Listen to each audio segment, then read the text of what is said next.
आणि सामाजिक जीवनातला आजचा काळा दिवस आहे। आज सकाळी जेव्हा महाराष्ट्राचे उपमुख्यमंत्री अजित पवार यांना मुंबईतून बारामतीला घेऊन जाणाऱ्या विमानाचा अपघात झाल्याची बातमी कळली तेव्हा आम्ही सगळे प्रार्थना करत होतो की अशी कोणत्याही प्रकारची बातमी कानावर येऊ नये आणि अजितदादा पवार हे सही सलामत त्या अपघातातून बाहेर यावेत। पण दुर्दैवानं ती धक्कादायक आणि दुःखद बातमी आमच्या कानावर आदळली। अजितदादा पवार यांच्याशिवाय महाराष्ट्राचं राजकारण, समाजकारण हे बेचव आणि आळणी होईल। त्यांचं व्यक्तिमत्व गेल्या अनेक वर्षापासून आपण पाहतोय। दिलखुलास, रोखठोक, कार्यकर्त्यांना हवाहवासा वाटणारा नेता। त्यांच्या जाण्यानं महाराष्ट्रावर दुःखाचा डोंगर कोसळलेला आहे। त्यांचं बोलणं, त्यांच्या कामाची पद्धत,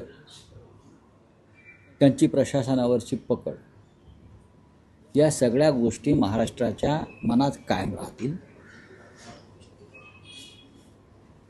बारामती आणि त्यांचं एक नातं होतं आणि त्याच बारामतीमध्ये त्यांना मृत्यू यावा हा एक विचित्र योगायोग आहे। श्रद्धांजली त्यांना कधी वाहावी लागेल असं कधी मनात आलं नाही। त्यांनी त्यांच्या पद्धतीचं राजकारण केलं। उद्धव ठाकरे यांच्या मंत्रिमंडळात अजित पवार हे उपमुख्यमंत्री होते आणि उद्धव ठाकरे मुख्यमंत्री असताना उद्धव ठाकरे यांचं म्हणणं होतं की कॅबिनेटला पूर्ण तयारी करून देणारे ते मंत्री होते। राज्याच्या प्रश्नांचा त्यांना अभ्यास, विशेषतः पाटबंधारे, पाणी या संदर्भात त्यांचा अभ्यास पक्का होता। शैक्षणिक क्षेत्रात त्यांचं काम राहिलं। शरद पवारांनी त्यांना राजकारणात आणलं आणि नंतर गेल्या 2-2.5 वर्षापासून त्यांनी शरद पवारांशिवाय राजकारण महाराष्ट्रात सुरू केलं।